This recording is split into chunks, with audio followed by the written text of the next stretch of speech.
Thank you.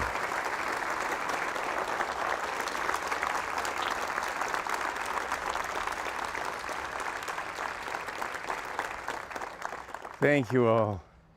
Sometimes I think when I hear all this stuff about me, of a symphony orchestra ready to come out, everybody's on his feet, applauding, and finally silence, and then a little mouse comes out.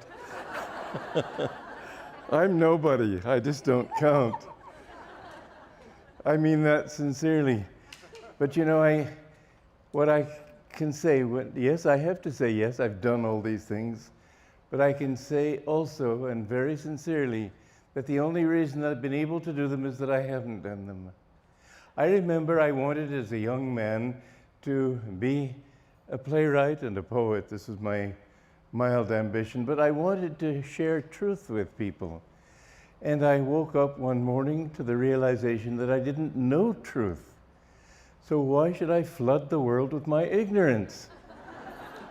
I decided I wouldn't write anything more. And when I had been with Yogananda some years and he told me to write, I still didn't feel that I was ready. But in time I have been able to, and the reason is, just like that piece of music that you heard before, it's called Life is the Quest for Joy.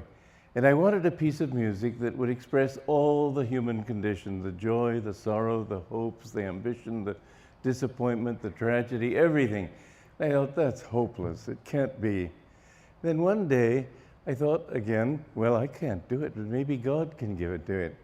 And so I did what I've always done, but even more strangely. I put my fingers on the keyboard of the piano, and I said, God, give me a melody that says all that.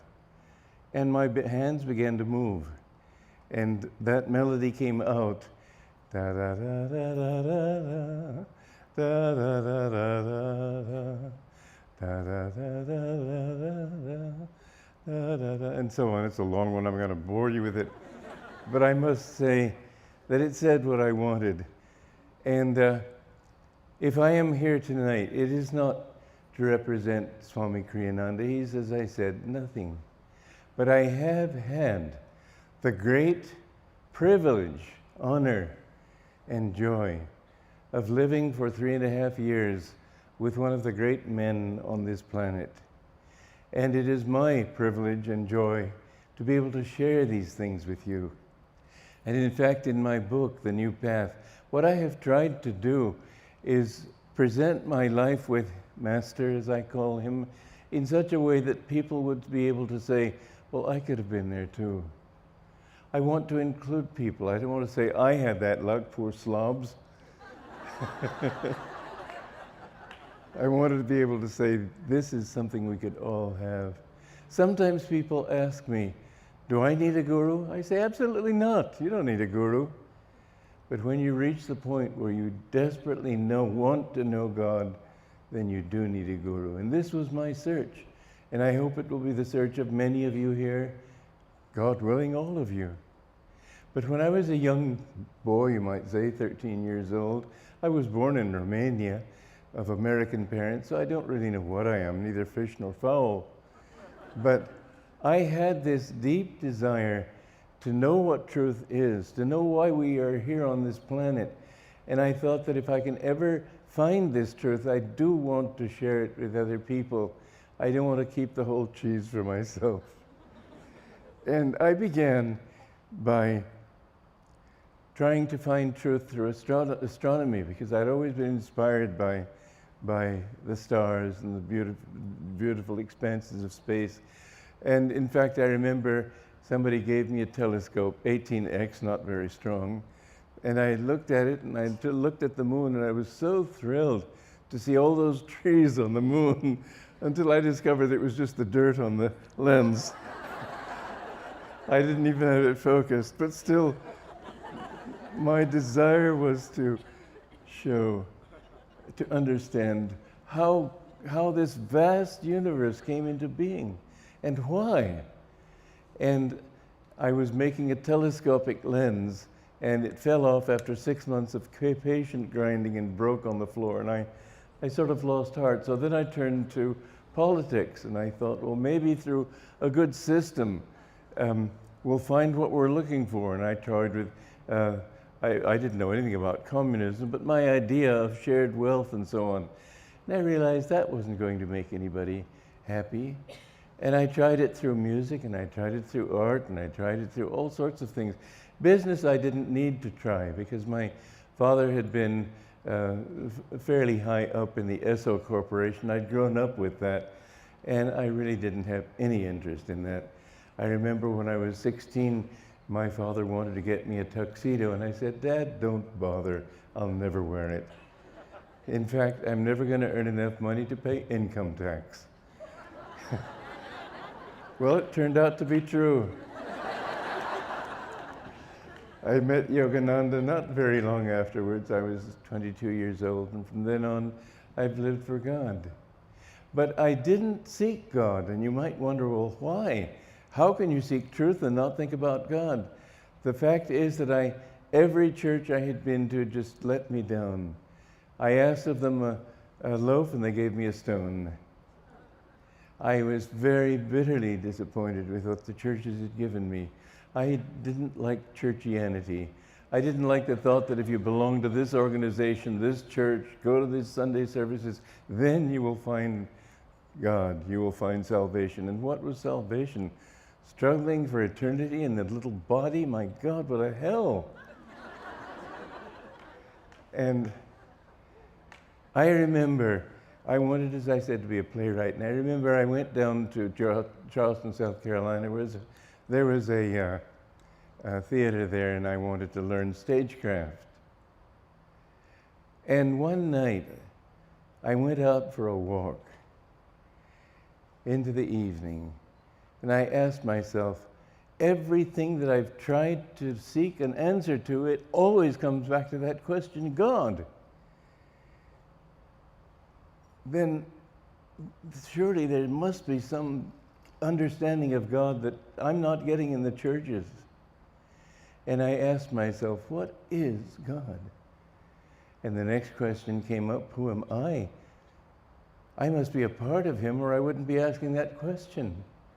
And then I thought, well, his consciousness, he must be conscious. He can't just be an abstract force. It isn't my brain only that makes me conscious. It must be something that I'm in tune with receiving. And I realized that God had to be infinite consciousness.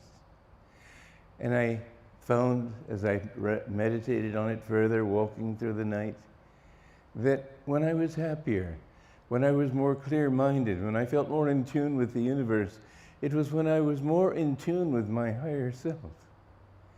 And when I wasn't feeling those things, it was because I was less in tune. And I decided then and there, I was 21 years old, and I said, then I've got to seek God. That's the only purpose of life. There is no other reason we've been born, but I'll go on with that later on. I really decided from then on I would give my life to God. And I remember coming back to my apartment. I was sharing it with 4 other young men. And they sort of laughed at me because they saw me so serious. And what's the matter with old Don, they called me. And I just thought, these are a bunch of yapping puppies. And I just left the room. I couldn't stand that association. And I decided that I would become a hermit. Now, mind you, I had never heard of knowing God. I'd never known that anybody could know God. I'd never read books about saints. I'd never heard anything about Indian philosophy. All I knew was what the churches had taught me, which I absolutely rejected. And yet, I knew that this was what I had to do. And I began suddenly to think, am I going crazy? Has anybody in history ever thought this way? I must be going mad. And I remember trying to go upstate New York and trying to find what I was looking for in the peace of the country. Well, my book tells all about that piece. But I found a book on my mother's shelf. Somebody had told me in Charleston about a book called the Bhagavad Gita. And I didn't know that book. I didn't know anything about that philosophy. But somehow that name, it had a resonance with me.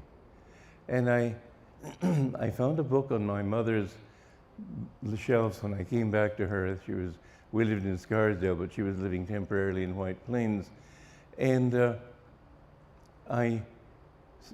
first of all, I read her Bible. I didn't have a Bible of my own. And I'm afraid I bogged down in the begats. So-and-so begat so-and-so and lived to be so many hundred years, and he died. I just thought, well, if God really had wanted me to follow that way, surely he'd have introduced me in some better way to the Bible than that. Because it just didn't say anything to me. And then I saw another book on her shelves, and it said, A Short World Bible. And when I read the excerpts from the Hindu teachings, I was absolutely floored. First of all, here was something that was talking about God as infinite. Well, that deeply appealed to my scientific side.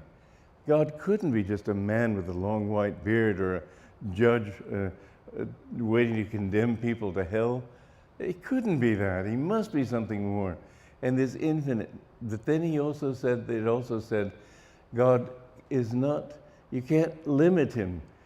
There are millions of definitions of God, but you can't say he's this or that. He's everything. And then it said that no one person and no one religion can own God. And I thought, what a relief to hear that. And my father had just been, this was the working of karma, the working of God's will, anything you want to call it. But my father had been sent to Egypt to be in charge of an oil exploration there. And I was packing my mother up to go join him.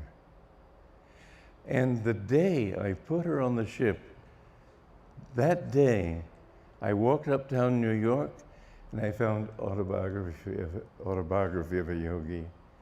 I tell you, it was, if my parents had been there, I, who knew absolutely nothing about these teachings, I don't know if I'd have had the strength of will to tell them I'm going out to do this thing, which they would have thought completely crazy. But they were powerless. Mother was on a ship, Dad was over there. We didn't have airplane travel in those days. Well, there was some, but not enough for that. And this was 1948. And I got this book, and I read it between tears of joy and tears of love. It was the most moving experience of my life. I really took virtually the next bus across the country. I had never thought that I would ever do this. I was an ordinary, arrogant young man. I never dreamed that I would say this to him, but I went 4 days and 4 nights across the country by bus. I went to Yogananda. He'd just finished lecturing in Hollywood Church. The first words I addressed to him were, I want to be your disciple. I have never regretted those words in these 61 years. It was the pivotal point of my life. And when you're on to a good thing, I'd say hang on to it. I knew I had found I have to say this too, that here I'd had a normal Western education. And on page 8 of Autobiography of a Yogi, I think it's page 8, Larry Marshall is materializing in a wheat field. I tell you, there were many things I had to put on a shelf. But what convinced me about him was himself. I had never, in the pages of a book, encountered so much greatness, so much humility, so much love, so much compassion, and so much bliss. And I had been willing to give up everything and go and live in a jungle just thinking I might somehow, with time, effort, and luck, find a little peace of mind. And in his book, he talked about the joy of God. In fact, he showed us and taught the nature of God is Satchidananda, ever existing, ever conscious, ever new bliss. Everything has come out of that bliss. Sometimes people say, well, why did God create the universe? Sri Yukteswar, my guru's guru, said that we have to leave a few questions to be answered in the divine. But I think I have an answer to that. It's the nature of bliss to want to express itself. And the more I have of this bliss, which sometimes I can hardly stand, the more I feel I want to share. I'd love to just, if anybody wants to shoot me for doing it, who cares? I don't mind at all. Because there's only one thing in life. And the reason that I have found for loving everybody is not what that man told Yogananda in Autobiography of a Yogi, the leveling unity of egoic principle that you have to take for granted. But the fact that everybody in the world is seeking that bliss, that's the reason for loving everybody. They may be mafiosi, they may be criminals, they may be drunks, they may be all kinds of people. But the reason they do what they do is that they want happiness and they don't know how to find it. And this was Yogananda's great manifesto before he came to America. He said, everybody in the world is trying to find two things. One, how to avoid pain and suffering. As it says in the Bhagavad Gita, oh Arjuna, get away from my ocean of suffering and misery. And people look around, they have good cars, they have houses, they have a job. What do you mean suffering and misery? But it's there. It's always waiting around the next corner. You can't get away from it because everything in this world is based on duality. For every up there has to be a down. When Spirit created the universe, Spirit was without any motion. And to create it, he had to create vibration. And vibration means movement in opposite directions. And so everything in this universe is based on that vibration. And in human life, what it means is that every success must be followed by a failure. Every fulfillment must be followed by a disappointment.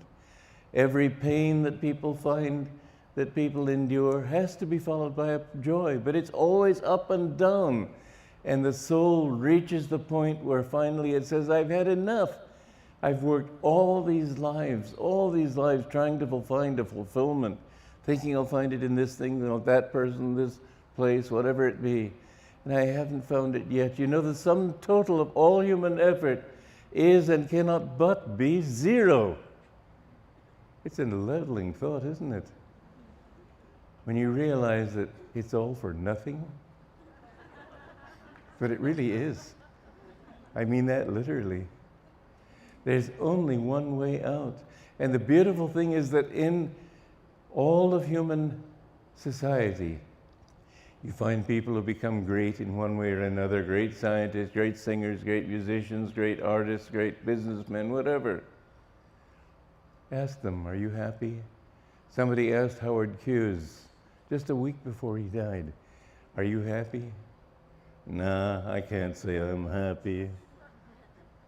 The richest man in the world, he wasn't happy. I've known wealthy people. Rarely have I seen a happy one. I've seen poor people, and many times I have seen happy people. But that doesn't mean everybody should be poor. But what it does mean is that we shouldn't be attached to anything. We shouldn't feel that anything is ours. I have often recommended to people that every night they sort of mentally build a bonfire and throw all their attachments into that bonfire. And one woman said, yes, well, I was attached to my house, so I kept throwing my house mentally into the bonfire and it burned down. I said, that isn't what I meant. Don't throw your house into it. Throw your attachment into it. Well, anyway, when I met Yogananda, it was, people have said, how did you feel then? I tell you, I felt so desperate, I didn't have time. I didn't have the time to feel my impressions of him. I just wanted so desperately. I said, I can't tell you how much I want to be accepted. I know I just burst into tears. but you must accept me, you must accept me. And he just sort of read my karma. He said, you have good karma. And after half an hour, he accepted me. And I went to Mount Washington, I lived there. And it was for me a wonderful way of life. I had a chance to live with this great man. And they say that no man is great in the eyes of his own valet. This is not true of Yogananda. Those who were closest to him had the deepest appreciation of how great he was. And my book is an attempt to show that that greatness was very multidimensional. He was not somebody who sort of stood up there and pontificated, not at all. He was so natural. He had such a wonderful sense of humor. And he could laugh at so many things. I remember one time I went to the theater with him. There was actually it was sort of a funny thing. He was a Bengali who was a foremost boxer in India. And he was very arrogant and so on. Anyway, he decided he wanted to put on a dance. Well, he may have danced well in the ring, but he didn't dance well on the stage. And he was playing the part of a hunter killing a deer. And he would sort of go galumphing around as the hunter and then trying to trip over himself over the deer. And he decided that the orchestra wasn't playing in time with his dancing. So he went back and he went down to the proscenium and said to the audience, I'm sorry, please forgive me. Please forgive this orchestra, they're no good. But, and then he started dancing again, and every time he came around the orchestra, and Master and I laughed till the tears streamed down our faces. It was so funny. One time I let out a little sort of shriek, and the Master said, don't. But Master had such a wonderful sense of humor. And yet, you know, the wonderful thing about him too was there was no sense of ego. I never saw him with even a slight twinge of, where do I fit into this? He didn't. It was like when you looked into his eyes, it was like looking into the infinite. He could be so wise and was wise, and yet so naturally wore his wisdom like a comfortable old coat. And living with him, I had many, many opportunities. I have, in the book, in the New Path, I have written, I would say, several hundred stories about him. But then I also wrote The Essence of Self-Realization. I also wrote Conversations with Yogananda. And every now and then, I remember another story. And I have found that I've lived my life, really, I have to say, thinking about those years and thinking about what he said, because there was teaching in every gesture, teaching in every expression. And sometimes 20 to 30, 40 years later, I'd remember something, oh, that's what he meant. But I didn't see it right away. For example, one time he said to me, why does the sun not shoot out into space going around the Earth going around the sun? Why doesn't the Earth shoot out into space? And I thought he wanted a lesson in astronomy. And since I'd studied that, I said, well, it's the centripetal force that pulls it. Centrifugal force, is that it? Centrifugal, I think. That pulls it, keeps it tied to the sun. And he said, then what keeps the Earth from falling into the sun? Well, that's its centripetal force that wants to make it keep moving away. And he didn't say anything, and I thought, well, that's nice. He probably wanted a lesson in astronomy. Later, I thought back, oh, he had a lesson in that. He was saying that what pulls us, what keeps us to God, what keeps us close to God and rotating around Him all our lives, we can't get away from Him, is His love. And that love tugging on our hearts. There's something in our hearts that says, I must find happiness, I must find love, I must find that perfection that I'm not finding anywhere else. And then we see something else and we start scrambling after that. And it never works. There's one thing that you can say, that delusion is infallible in that it never keeps its promises. Well, and then why do we not go back into God? Because of our desires. Because we think, well, just 1 minute and I'll get this done, then maybe I'll come back. And so we can go on. And I've read books in which people say, well, we may live 1 or 2 lives. They sort of admit that possibility. Do you know how many lives we've probably been living? Billions. Billions of lives, not billions of years. In the Bhagavad Gita, it speaks of souls manifesting themselves with a new day of Brahma, when God manifests this whole universe again and withdraws it. And just think how long it takes before finally man reaches that point where he knows nothing else is going to work. And I reached that point before I met him. He would teach me in many different ways. He had me come out to his desert retreat in 29 Palms.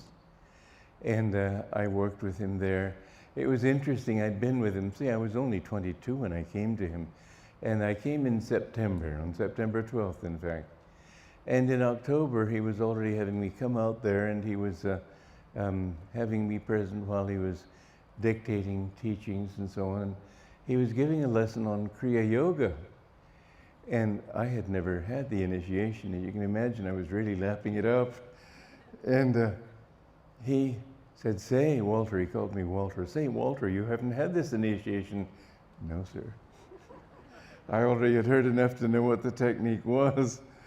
And so he said, all right, sit up straight, I'll initiate you right now. And I sat up straight and he gave me the Kriya initiation. But he was giving an initiation at the end of December, 2 months later. And he said, don't practice it until you take it formally in the initiation. But he had said during his dictation that if you do it quickly, you're not really doing Kriya. So I thought, well, I can do it quickly. And so I practiced it quickly. And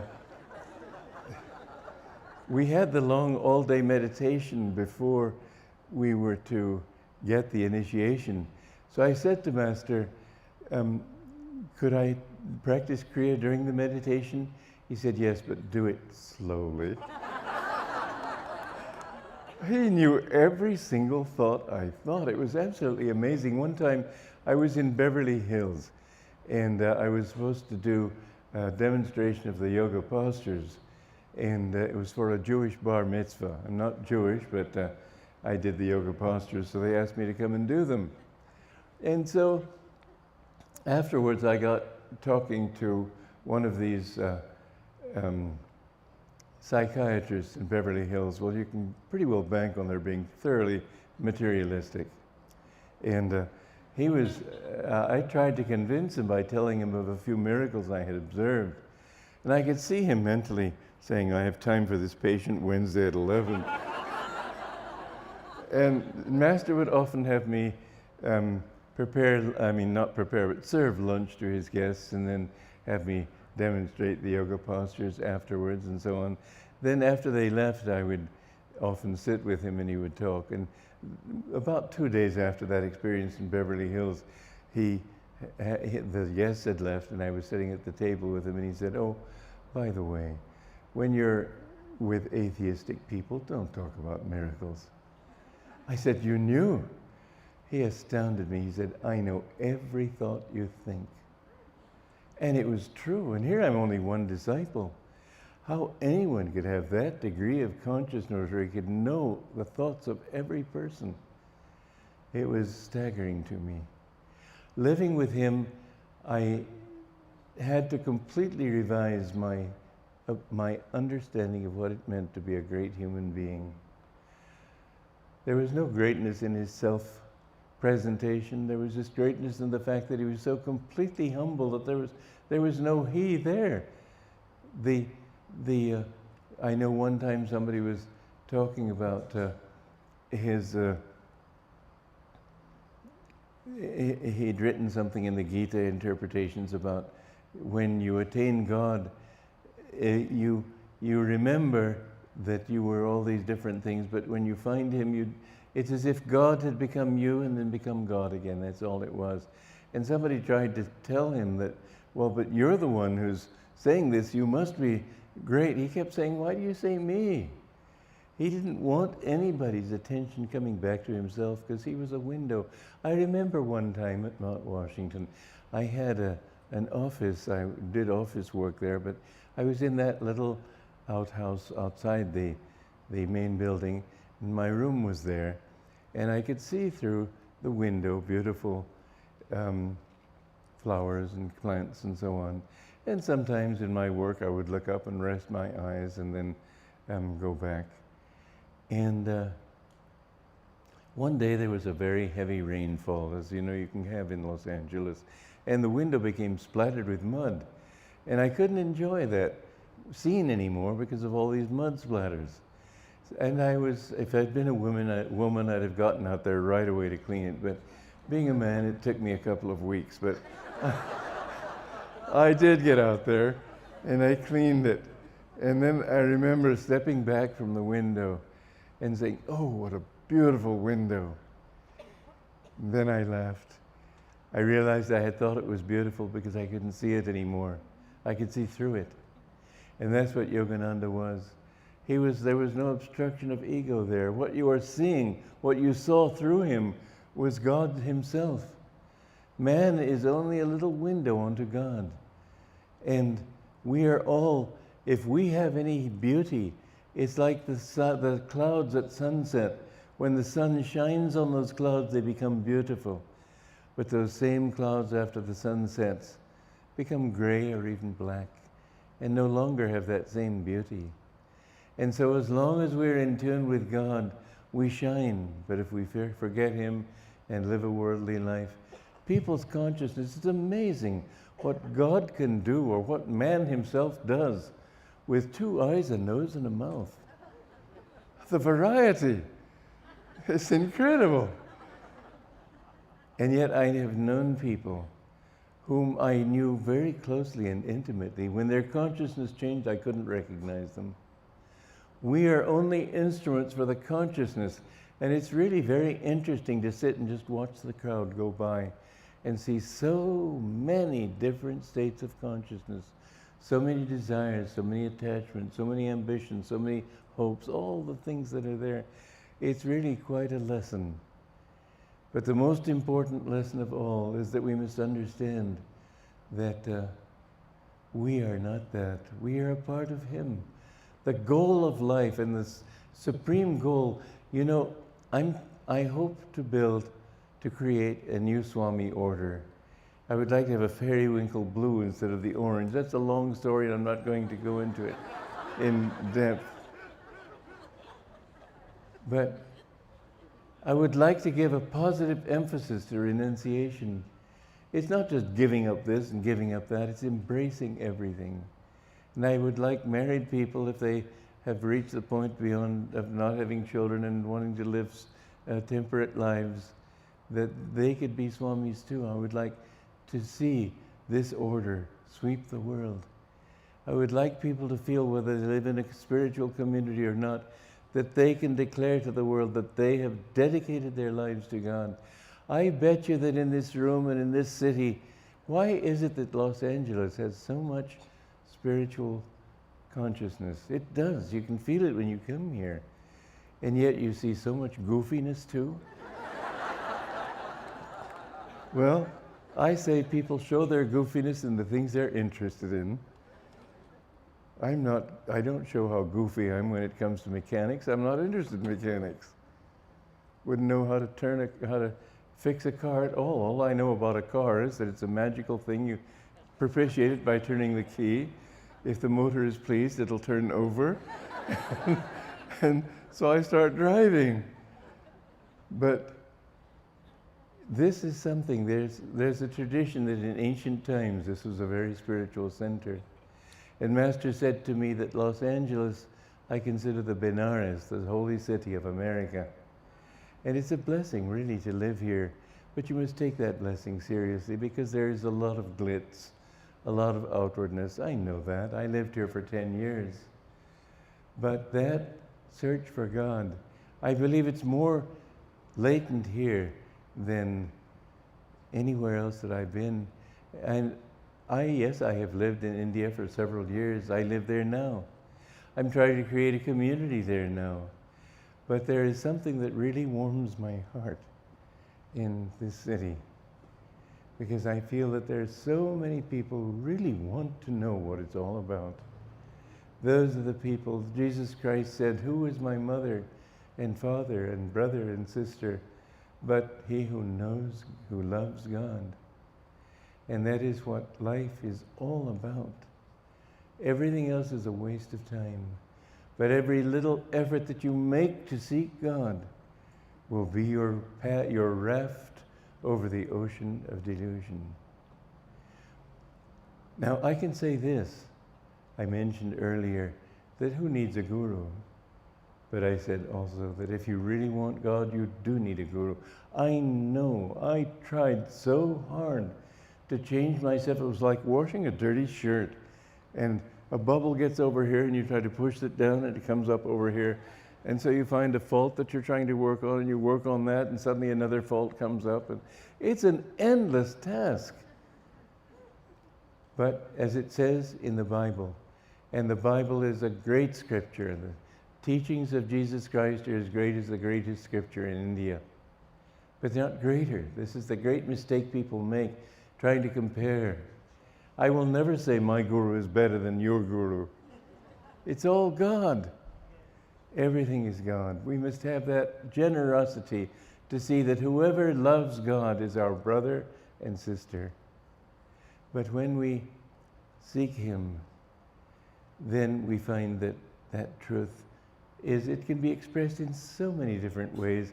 As one of the things that really won me in that book, the Short World Bible, was where it was a saying of Ramakrishna. Some people like candy, some people like chocolate, some people like sweetmeats, some people like ice cream. Everybody likes sweetness. So people like this aspect and that aspect, and God's joy can be defined in so many ways. But what everybody is looking for is that joy. And when you understand that, you have to bow to everybody in the world who is seeking that same joy. There's no room for being against this one and against that one. There's no room for sectarianism. There's no room for churchianity. There is one truth, and that is God. And He can come to you in the form of a jackal. He can come to you in any form. But one thing, when you know that, it says in the Bible, "As many as received Him, to them gave He power to become the sons of God." And what does it mean to receive Him? It doesn't mean to say I believe in Him. People believed the world was flat. That didn't make it so. You can believe anything you like about Jesus Christ or Yogananda or Ramakrishna or anything. It doesn't make your understanding any better. You must experience these things. All those who received Him. How do you receive? The Guru, the purpose of it, there was a story my Guru told me about a man who was being troubled by a demon. And this demon, he read in the Shastras and the scriptures that he could get rid of a demon by saying a few mantras into some powder and throwing the powder onto the demon. And so he did it. And when he did it, the demon laughed. He said, "Before you could even say your mantra into the powder, I myself got into that powder."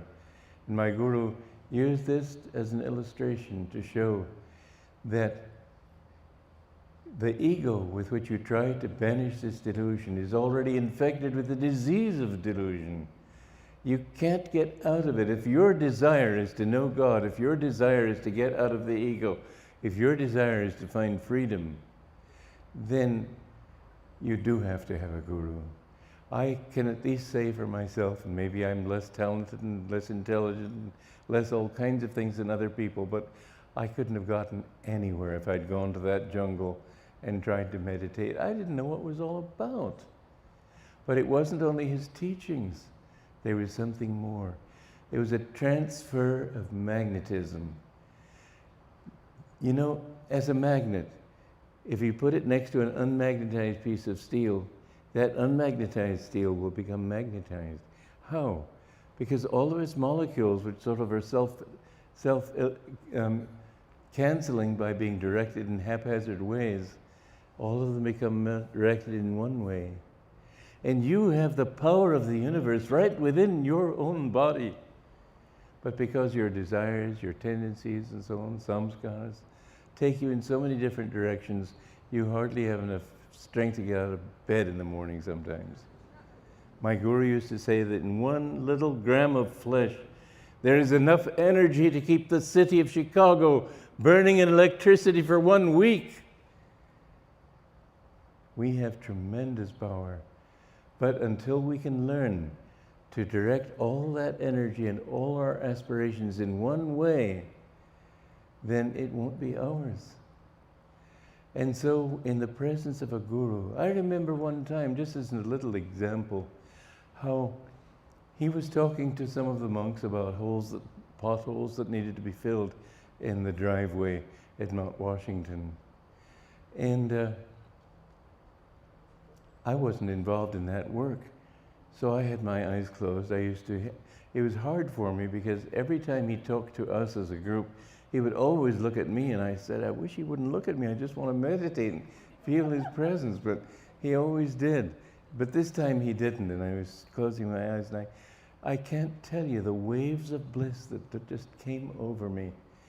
Bliss and love were such a power in his presence that sometimes you'd find yourself just weeping. One time when he was editing, I helped him in my small way. I mean, 23, what can you do as an editor? But still, he asked me to, and I know that it was because he saw this in my past, and it was a job I had to do. And so I was helping him with editing the Bhagavad Gita. And he was working on the manuscript, and I was sitting at his feet, not doing anything, but just thinking, what a blessing it is to be in his presence. And he didn't say anything, he just kept working. And when it was finished, he asked me to help him to his feet. And then he stood just a moment, looking into my eyes. He said, just a bulge of the ocean. He never saw himself as something to be looked at. He was just a bulge, a little wave on the ocean of God. He always turned our attention back to God. Living with him was in itself a fantastic experience. I have met saints in the world. I've met quite a few. I remember one time in Big Sur, California, I was talking to the owner of the Big Sur Inn. This is many years later, so I don't have to worry about his being upset that I'm quoting him. He's no doubt no longer in the body now. But this was some 50 years ago. But anyway, I told him we'd been talking about spiritual things, and I said that I think I've met maybe 6 people in this life who I think knew God. He said, "Sheikh, you just met the 7th." Well, the very way he said it showed me that he hadn't known God. But I have lived with people who really emanated great love and great joy. I stayed many times with Anandamoyi Ma, many times with other great saints in India, and it was a wonderful memory for me. But I have to say that, and I'm contradicting myself, and I shouldn't, but there was one thing special about Master. I am comparing, but I'm not comparing. I know they're all equal, but what endeared me to him was they could be so normal. They were all sort of as if having to fend delusion, keep it off at a distance. He could just mix with everybody. I remember one time he was at this, well, it was the same show I told you about, that one where this dancer was doing, it was a strange evening. Anyway, but you know, when that same dancer came down, he was all outraged because he was, well, I'll tell you the story a little bit further. He'd been chasing this deer, and finally the deer died, and you saw it going through its agony, struggling all over the floor, and finally died, and you thought, oh, thank God it's over. Oh no. Oh no, we forgot he was the hunter. And he went down and picked up this deer and did his victory cakewalk. It was so funny. And Finally, we noticed that somebody in the orchestra was going like this, and the curtain began to come down. All you saw at the end was these feet striding to give the people on the sidelines a piece of his mind.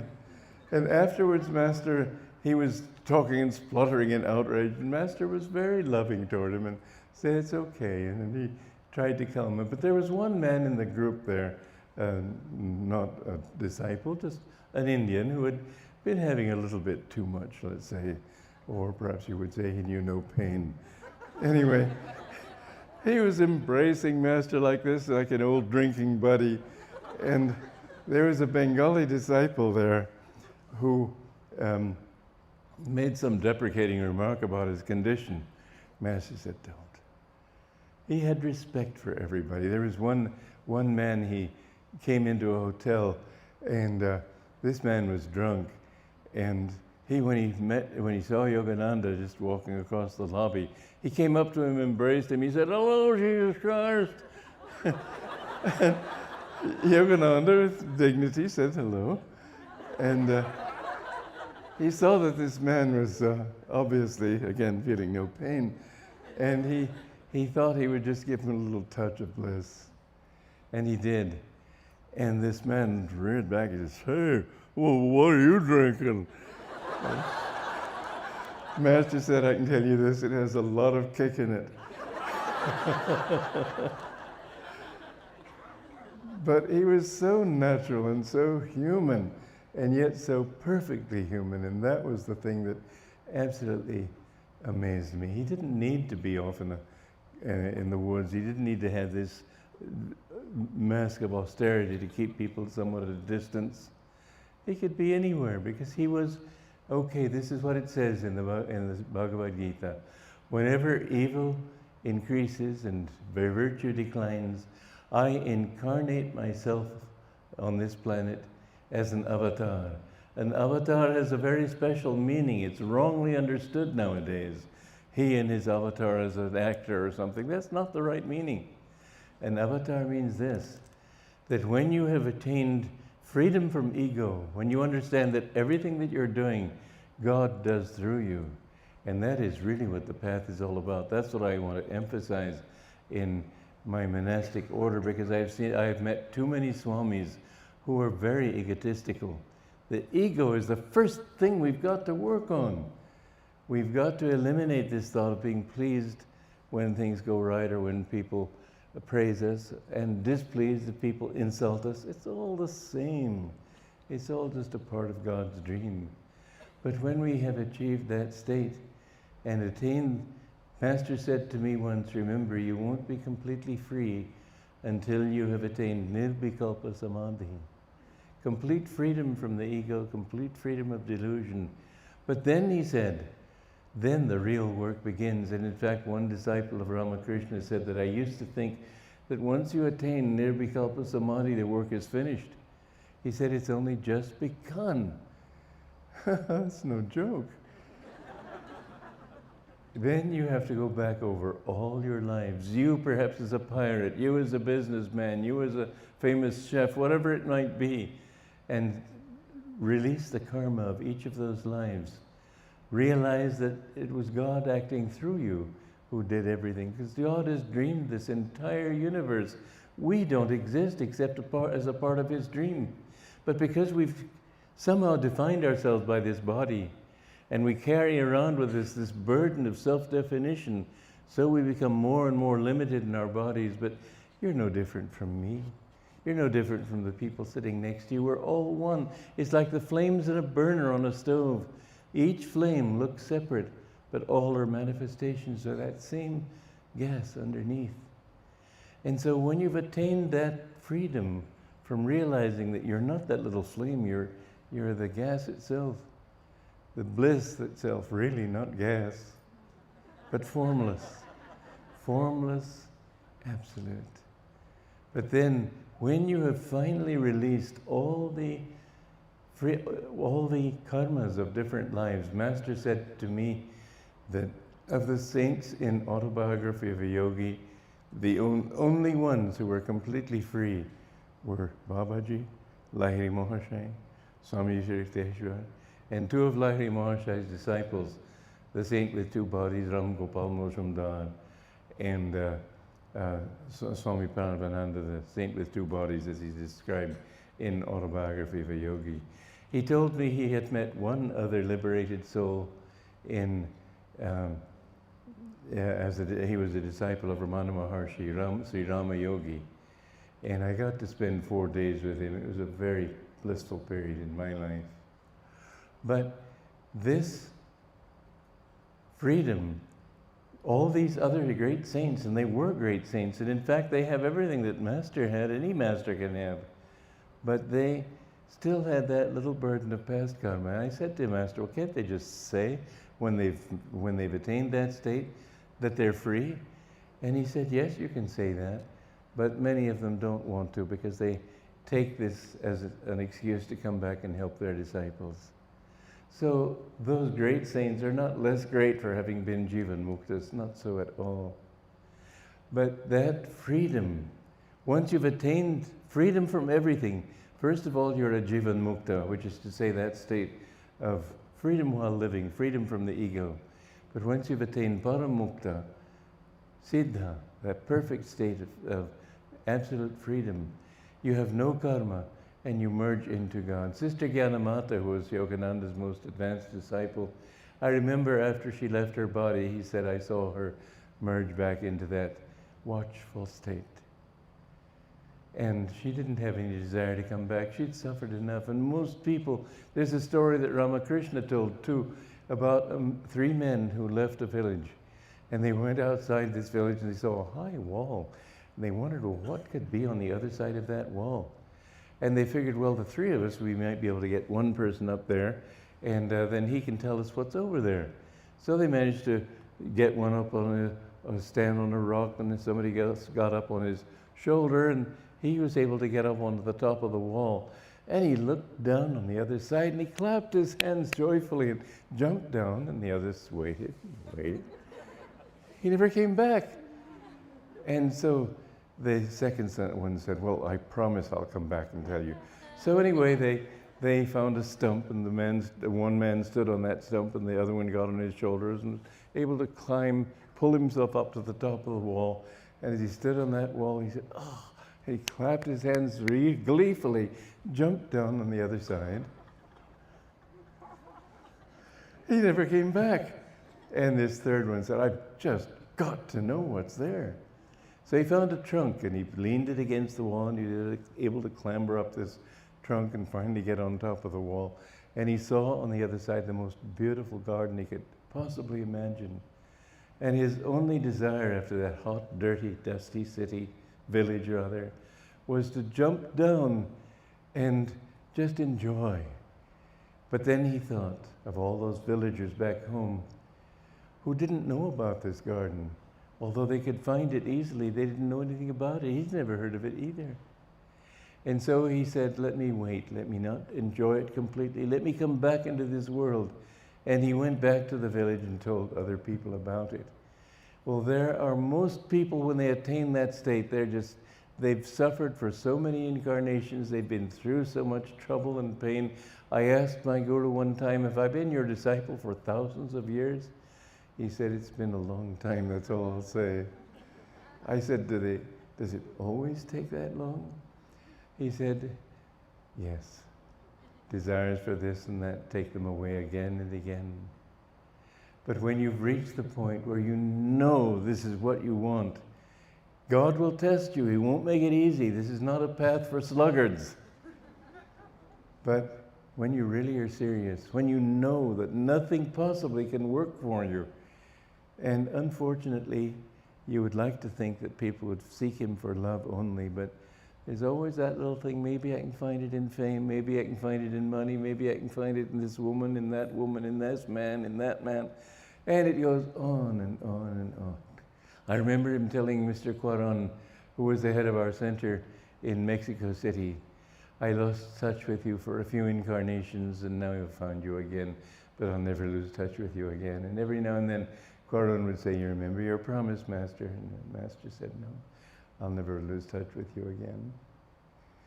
But What a wonderful path. You know, the wonderful thing about it is that when people find God, there isn't anyone in history, in any religion, in any country, in any continent, anywhere, who has said, what a scam. In every other field, people are disappointed, disillusioned. They don't have what they want. Rich people are not happy. Poor people are not happy. Well, I could go on and on. Nobody's happy. Nobody has attained what he wants. They always think just around the next corner, just this little thing, and it keeps them going forever.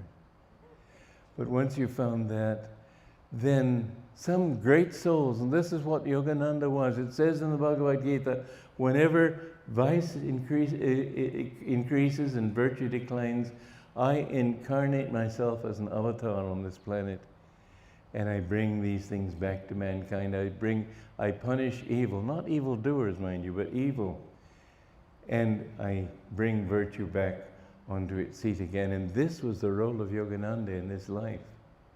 Now, this is another thing that's very interesting, and I'm just going to touch on it here.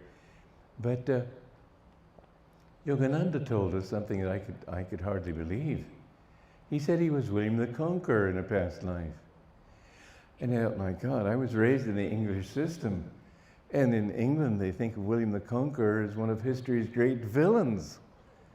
And here I find he's my own guru. I thought I had to do a lot of reshuffling there.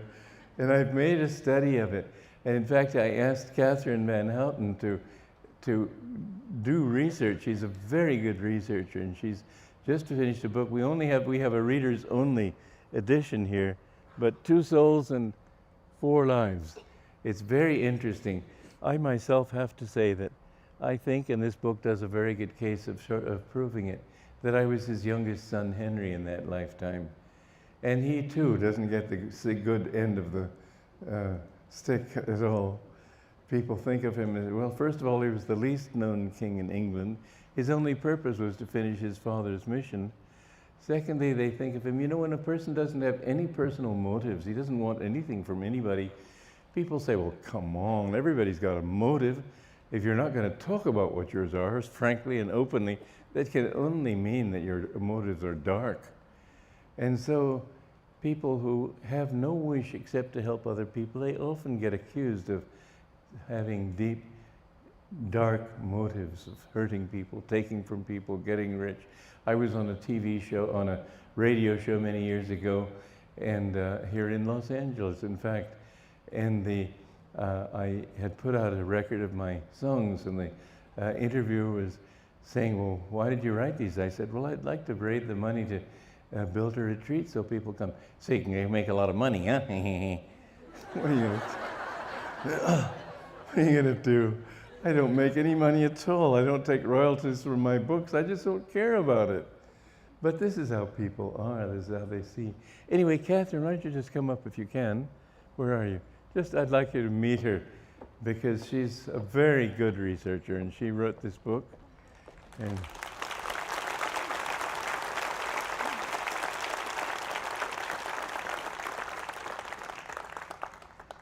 thank you.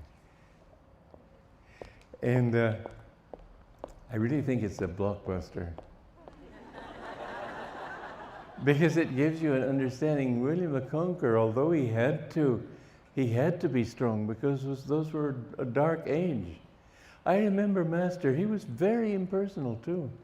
You'd think that somebody who came to this world just to help other people would be interested in saving them from anything. But he said, those who have left here, I myself drove them away by my willpower. They weren't taking advantage of this way of life. Sounds like a very cold thing, but it wasn't cold. He just knew that they needed more experience. He thought in terms of thousands of years. I remember him talking to me one time about people who die and everything. He said, God eats people. You think a master is going to be pious and everything. He wasn't. But he was all the time very firmly anchored in helping people. I remember one thing he never did was force obedience on anyone. he would say to somebody who was falling into delusion, try to invite him, try to offer some better outlook. But when it didn't happen, he knew they'd come back. You can't get away from God. One person said to him, "Sir, will I ever fall from the spiritual path?" Master answered, "How could you? Everyone in the world is on the spiritual path." That's what it's all about. That's why we're living. And you may think you're living to become a great movie actor or whatever. None of those things matter at all. But the more you can feel God's bliss in yourself, and I can say this, I've been doing these things now for 61 years, and I can say that the bliss sometimes is so great I can hardly contain it. This is what life is for. And I see other people, I just long to give them that bliss, because it's what everybody wants. Let me give you a little example. I don't move very quickly or easily these days.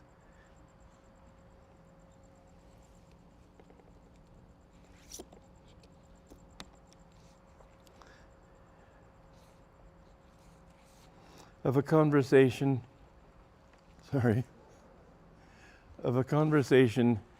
that we had, a few of the monks with Master, out at 29 Palms. To a group of us one day, Master told of an amusing occurrence during his months of dictation on the Bhagavad Gita. Jerry Torgerson had taken a notion to cover the roof of Master's house with concrete. It was an outrageous idea, but Jerry had insisted, over Master's objections, that such a roof would endure forever.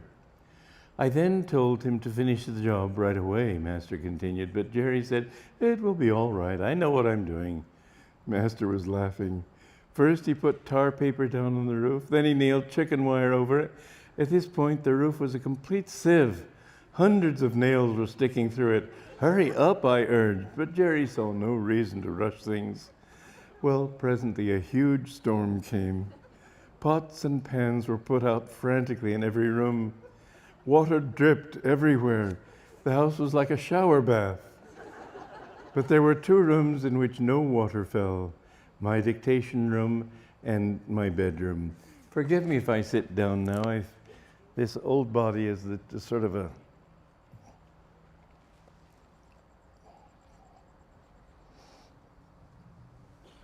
Well, okay. Thank you.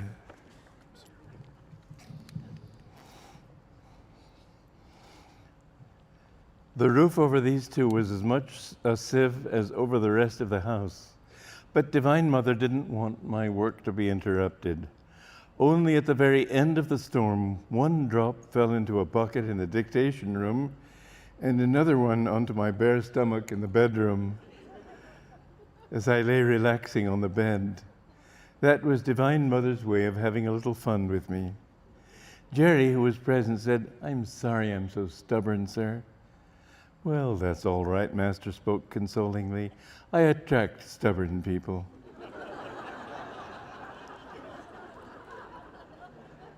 "He has great love," Master said to me later of Jerry. That is what changes people. Looking at Henry one day, that's an Andamoy now, Master told us, Henry dug the cesspool near this house.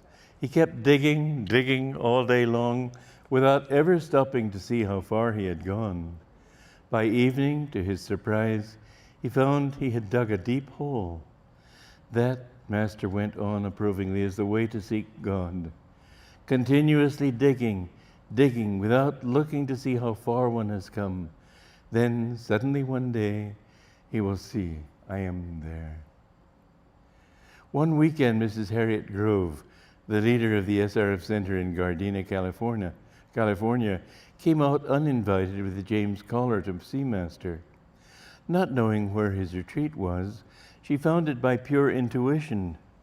"Turn left here," she told James, who was driving. "Turn right there."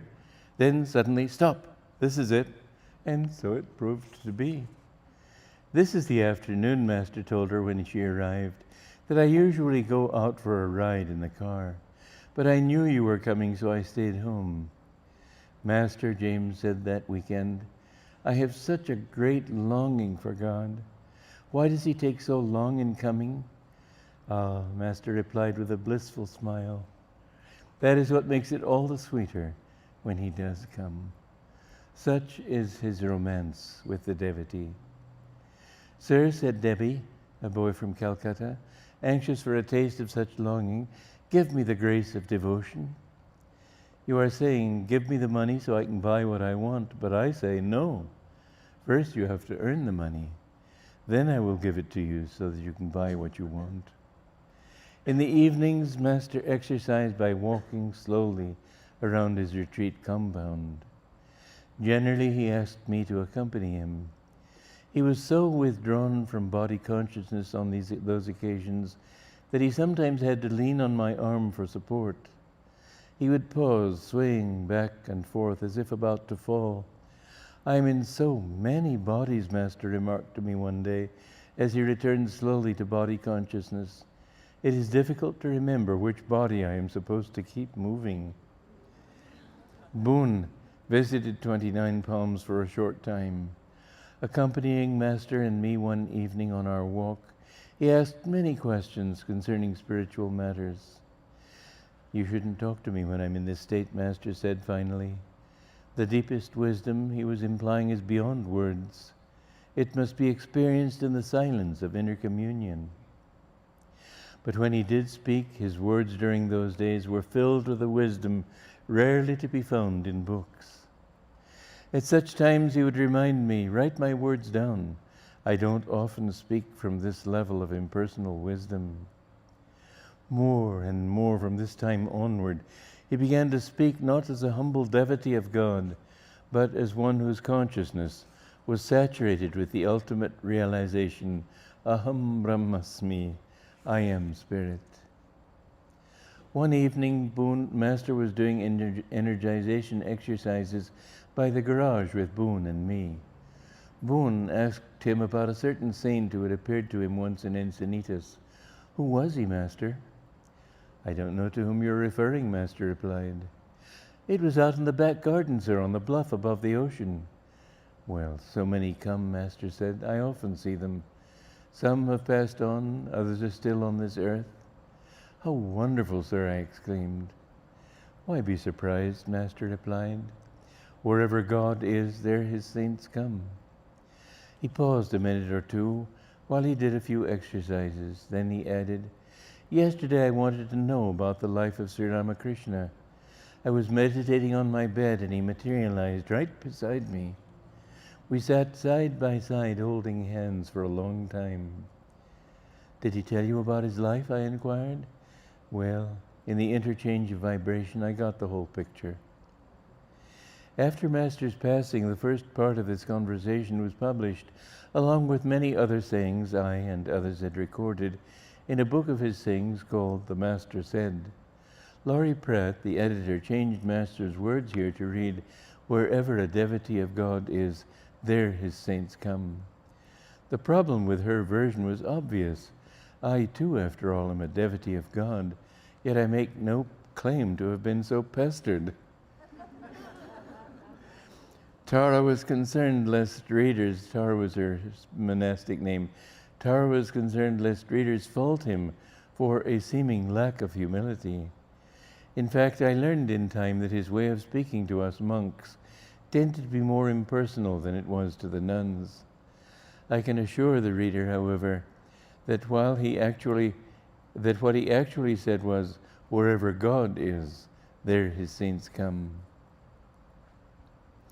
One evening, Master was walking around his compound with Boone and me. He was holding on to Boone's arm for support. After a few minutes, he stopped. Hot, he remarked, was switching from Boone's arm to mine. Boone at this time was going through a period of temptations that, alas, ended up taking him off the path. During this time also, Master gave me much personal advice. Your life is to be one of intense activity, he told me one evening, and meditation. Your work will be lecturing, editing, and writing. Sir, I protested, you yourself have written so much already. How can more writing possibly be needed? How can you say that? My question surprised him. Much yet remains to be written. Some months later, I addressed him further on this subject. Master, I said, someone has suggested to me that I write a book explaining how I was drawn onto the path. Somewhat like Thomas Merton's 7-Story Mountain. It might help many people, she says. Would you like me to write it? Not yet, Master replied. As we discussed the idea further, I understood that he was implying that he did want me to write such a book in time. You have a great work to do, he emphasized again one afternoon. He said that to me many times. We were taking a short walk on his retreat grounds. You must therefore be conscious of how your words and actions affect others. He was trying to get me to combine childlike simplicity with the dignity of one who was centered in the inner self. A difficult combination, it seemed to me at the time. Well, this goes on, and it's absolutely fascinating, and I feel like reading more and more. So, hey, this is good stuff.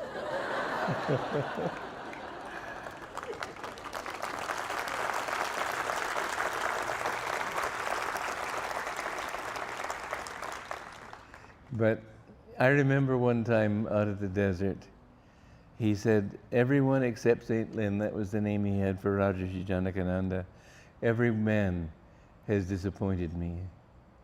And he turned to me and he said, and you mustn't disappoint me. And I knew that the men hadn't disappointed him spiritually. But there is this difference between men and women. Men's energy is more outward, women is more inward. And he wanted men to spread his teachings, to spread his work. The women disciples couldn't understand my zeal for it, but he pushed me in that direction. And I wanted, even as I came across the country to meet him, I was thinking, this is such a wonderful mission. I would like to spread it through the whole world. I want everybody to know about it. And he pushed me in that direction. And I think that he understood that I could only do it on my own. And I have done my humble best. But one of the things that he said, I remember it was a garden party in Beverly Hills. And he talked with more power than I have ever heard anybody speak with before. And he said, this day marks the beginning of an era, and my words shall not die. I am sowing my thoughts in the ether, and my words shall not die. And he said, he was talking about community. He said, thousands of youth must go north, south, east, west, everywhere to spread this teaching. And I vowed that I would do my best to create such communities. And with God's grace, I have been able to. We're starting the 8th of these communities near Pune in India. And they're building my house now. By the time I get back there at the end of the year, I hope it'll be ready. But a place where people can live together. They don't have to be monks or nuns. They can have children, they can have families. Most of our people don't have families because they want to live for God. But when you live with people who are kind and supportive, this is what Ananda is. People come from all over the world to us because they feel that in these people there is something they want. I remember a man came to me a few years ago. He said, you have wonderful people here. I said, if you met one or two such people, you could say they're wonderful people. But when you meet everybody who's like that, you've got to say it's what they're doing that's wonderful. What Yogananda came to do, and he said this again and again in public, he said, you don't know what a great work this is. He wasn't speaking of an organization, he was speaking of a mission. Self-realization has come to change the world. People everywhere must understand that the goal of life is God communion. And he also tried to show in many ways, and I've tried to tune into him to see how every part of life, marriage, child education, business, politics, everything, how it can be not disregarding its realities. All those things have their own reality, but to show how these things direct toward a higher truth. I remember what really began my search this way to see how I could serve him through writing. I had read in a book, it was a magazine article in SPAM, the United States Information Service in New Delhi. It was by the director of the philosophy department, the chairman of the philosophy department in MIT in Massachusetts. And he was showing how the findings of modern science have made people think that life has no meaning, there's no purpose to it all, there's no God, everything is accidental and so on.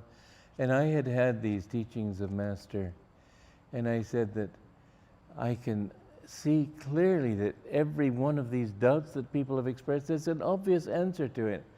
But I resolved that I would write a book, and that was one of the hardest tests of my life, because I couldn't just say that's nonsense. I had to get into the camp of the enemy, to read it and understand it from his point of view, to see what his reasoning was, and then to show how his own reasoning was fallacious, and it really pointed to a higher truth. This book is now called Out of the Labyrinth, and Sean, whom you heard earlier this evening, he first came to Ananda. I remember he had read this book. He had not read this book. He came to me full of doubts. He studied philosophy, he'd studied science, and he had so many doubts about whether there's a God, whether there's meaning in life, etc., etc., etc. And I said, read that book. He read it and he came and joined Ananda, and he's been with us ever since.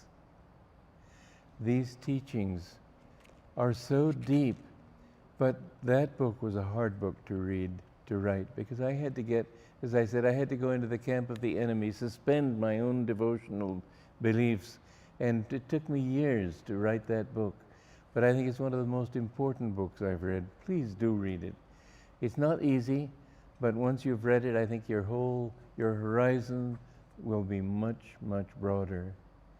So, Out of the Labyrinth. And I wrote another book on that same subject, Hope for a Better World, in which I analyzed all the big guns, you might say, in Western philosophy, and showed how in terms of their own thinking, their conclusions were not adequate, and everything pointed to God. But finally, what I pointed out was that the answer to the world's problems today, and Master said this idea will spread like wildfire through the world. People will suddenly see that big cities living is not the answer. Get land. We're coming to a very great depression right now. The Fed keeps trying to say that we're almost out of it. I don't believe it for a moment. Master said that the dollar will not be worth the paper it's printed on. I say this to you with great earnestness.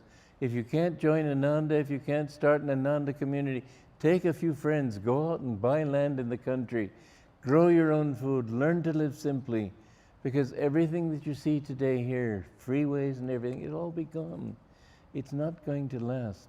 We are in a new age right now, an age of energy, and the old age of fixed thinking, fixed everything, thinking that this world is solid, that's passé now. It's a new time. Please listen to me, because I'm not spending much time talking about it, but I mean it very deeply and very sincerely. Buy land in the country. Buy land where you can grow your own food. Live simply. Live with a few others. And we have finished our 40th anniversary of Ananda. And I'm here to say it works.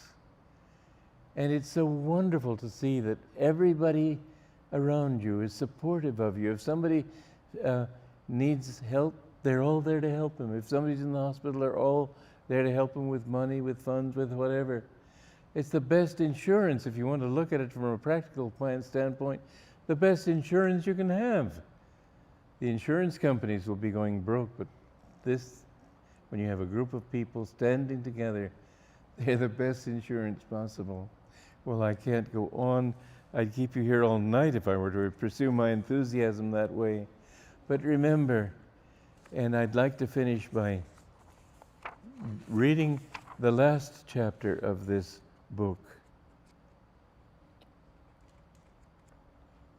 If I can get to it.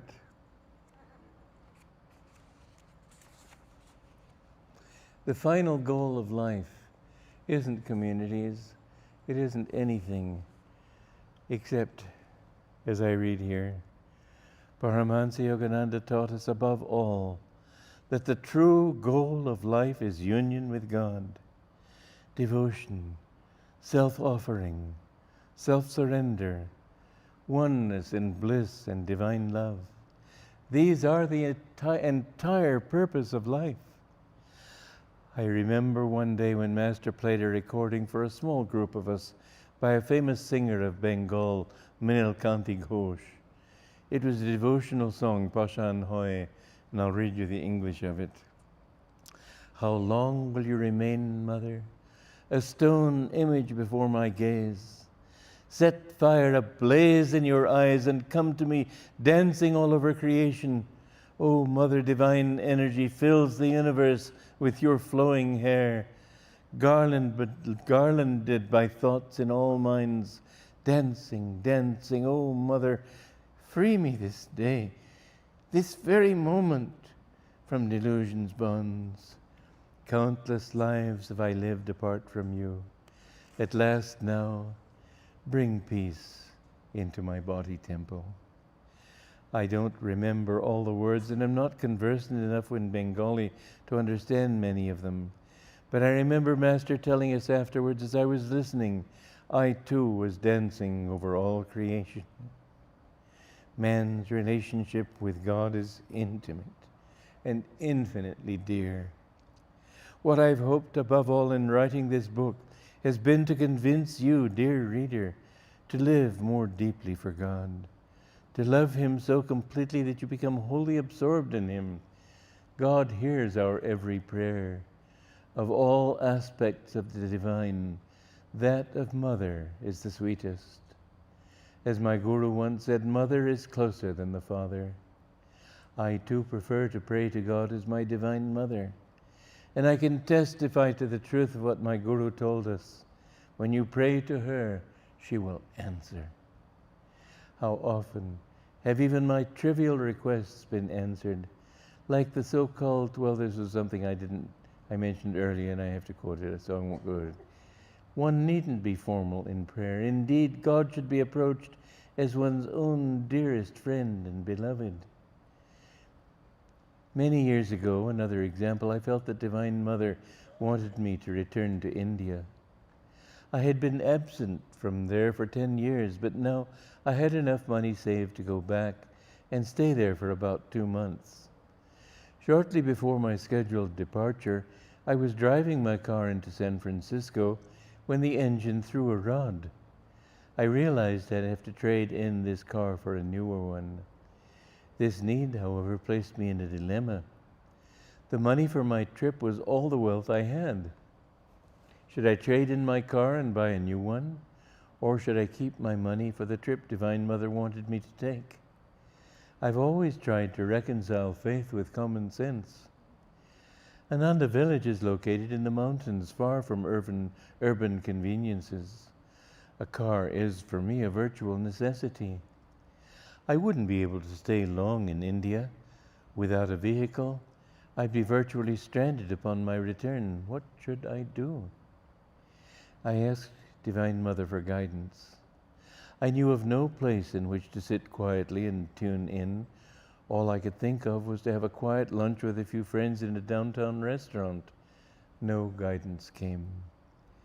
Finally I said, Divine Mother, you haven't answered me. Perhaps I haven't been silent enough to hear you. Common sense tells me, however, that I must have a car when I return from India. I see no reasonable choice, therefore, but to buy one. If you still want me to take this journey, you will have to reimburse me. I paid $1,100 for a good second-hand car. This money, along with $700 I received for my crippled vehicle, covered the cost. I left the car dealership on a Friday evening. The next Monday morning at home, I received a letter from someone unknown to me. Enclosed was a check made out to me personally for $1,000. The letter stated, please use this money as Divine Mother wants you to. Now please ask yourself, how many people in America pray to God as their Divine Mother? Hardly any. Every time I recall this episode, my eyes fill with tears. Many, many times in my life have I found Divine Mother's loving assistance fulfilling my needs, answering my questions. In living for God, I have found the thrill of an unceasing divine romance. Let me end this book by writing out, first in Bengali, then in English, a devotional song. Thoughts from it found expression in two of my Guru's favorite chants. Amar sadhana mithilo, asha na purilo, shokuli furai jai ma. Amar sadhana mithilo, jonomer shon gataki goma tore, kole tule nite aema. Shokuli furai jai ma. Amar sadhana mithilo, e pritibir keu bhalo to bash. It's so beautiful.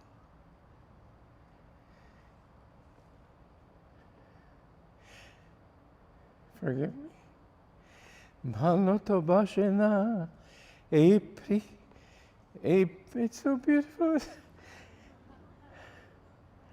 E pritibir bhalo bashite jane na, যেটা আছে শুধু ভালোবাসাবাসি, সেটা যেতে প্রাণ চায় মা। সকলে ফুরায় যায় মা। আমার সাধনা মিটিল, বড় দাগা পেয়ে বাসনা তেজেছি, বড় জলাশয়ে কেমন ভুগেছি, বড় দাগা পেয়ে বাসনা তেজেছি, বড় জলাশয়ে কেমন ভুগেছি। অনেক কেঁদেছি, কান্দিতে পারি না, বুক ফেটে ভেঙে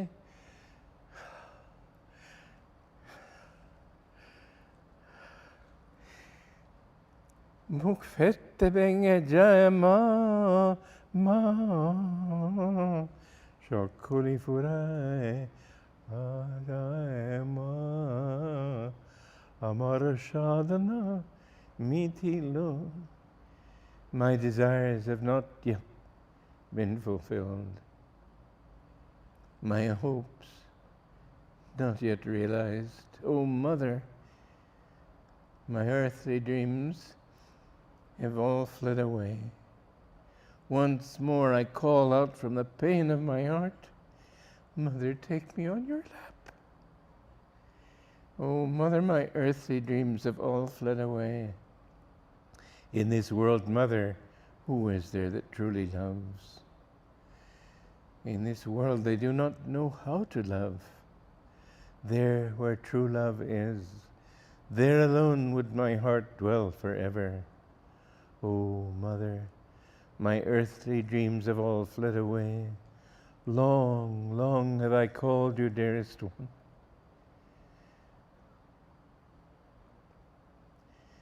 How much longer can I keep on calling? For love of you, my heart is breaking. Oh, Mother, my earthly dreams have all fled away, yet my hopes, alas, have not yet been fulfilled. What a beautiful song. And so ends my story. As Sister Gyanama Mata would often say, God alone, God alone. And I would like to end this somewhat scattered talk with a song of Master's, a poem which I put to music.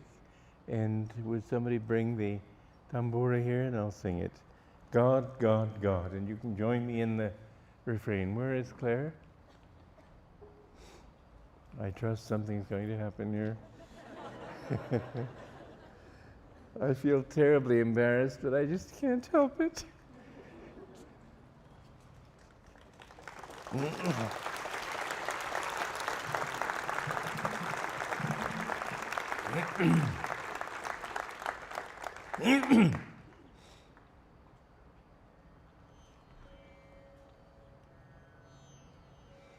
From the depths of slumber as I ascend the spiral stairway of wakefulness, I will whisper, whisper, God, God, God.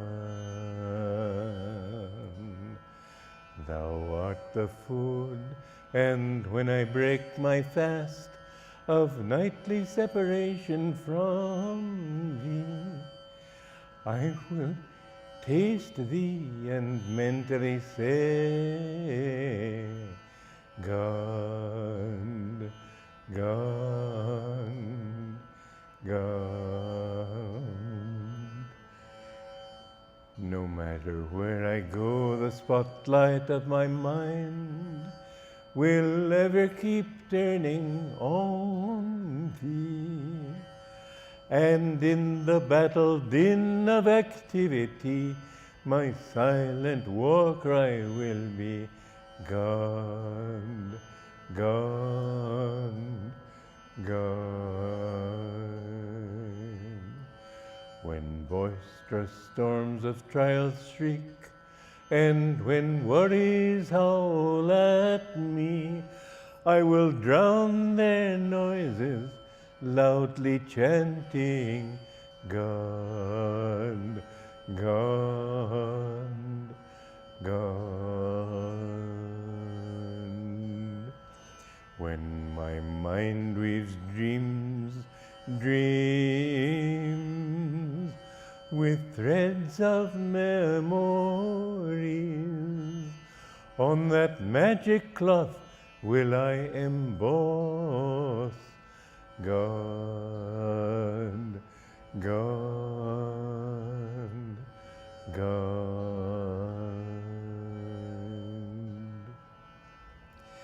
Every night in time of deepest sleep, when my peace dreams and calls joy, joy, my joy comes singing evermore, God, God, God. In waking, eating, working, dreaming, sleeping, serving, meditating, chanting, divinely loving, my soul will constantly hum, unheard by any, God, God, God.